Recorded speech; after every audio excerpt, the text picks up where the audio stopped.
Hi, I am Kimberly Doty. I decided to pick Sigmund Freud for my favorite thing presentation. I chose Sigmund Freud because of how influential he is still in today's field of psychology. Who is Sigmund Freud, you may ask? Well, let me tell you. He is the father of psychoanalysis. He was an Austrian neurologist, medical doctor, and a psychologist.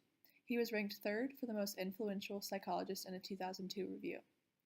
Freud's theories of psychosexual stages, the unconscious, and dream symbolism remain a popular topic among both psychologists and laypersons, despite the fact that his work is sometimes viewed with skepticism by many today.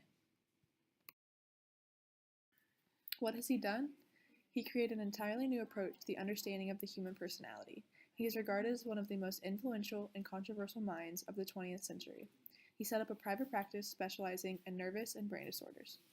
Freud developed a theory that humans have an unconscious in which sexual and aggressive impulses are in perpetual conflict for supremacy with the defenses against them.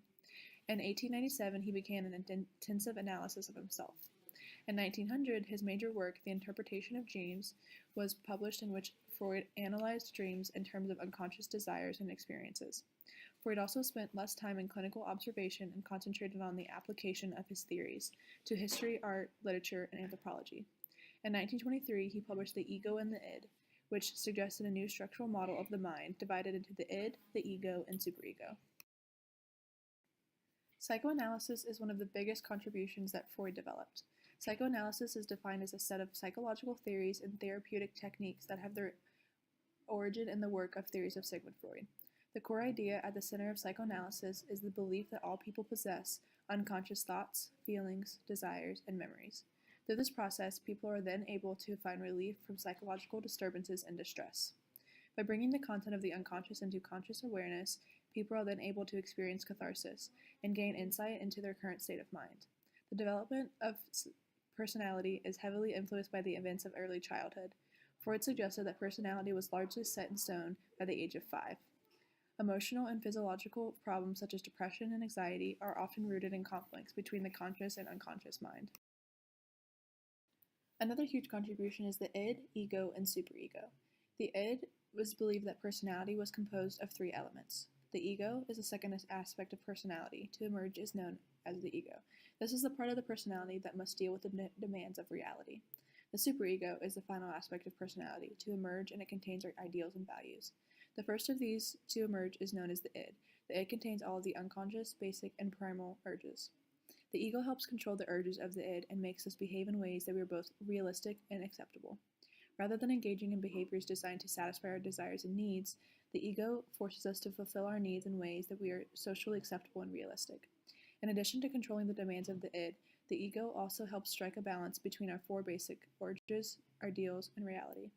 The superego has the values and beliefs that our parents and society instill in us are the guiding force of the superego, and it strives to make us behave according to these morals. The egos also have a defense mechanism. A defense mechanism is a strategy that the ego uses to protect itself from anxiety. These defensive tools act as a safeguard to keep the unpleasant or distressing aspects of the unconscious from entering awareness. When something seems too overwhelming or even inappropriate, defense mechanisms help keep the information from entering consciousness in order to minimize distress. Dream interpretations. Freud wrote about dreams in many different places, most notably in his book, The Interpretation of Dreams. According to Freud, the number of things represented by symbols in dreams is not great. The human body, parents, children, siblings, birth, death, nakedness, and a few others. According to Freud, the great majority of symbols in dreams are sex symbols. The person as a whole is often represented in the form of a house. Houses with smooth walls are men, and those with projections and balconies to which one might cling are women. Parents appear in dreams as kings, queens, or other highly respected persons. Children and siblings are symbolized as small animals or vermin. Birth is almost always represented by some reference to water. Either one plunges into water or climbs out of it, rescues someone from water, and gets rescued from the water as well, indicating a mother relationship to that person. Death is replaced in dreams by taking a journey, and nakedness is symbolized by clothing, especially uniforms.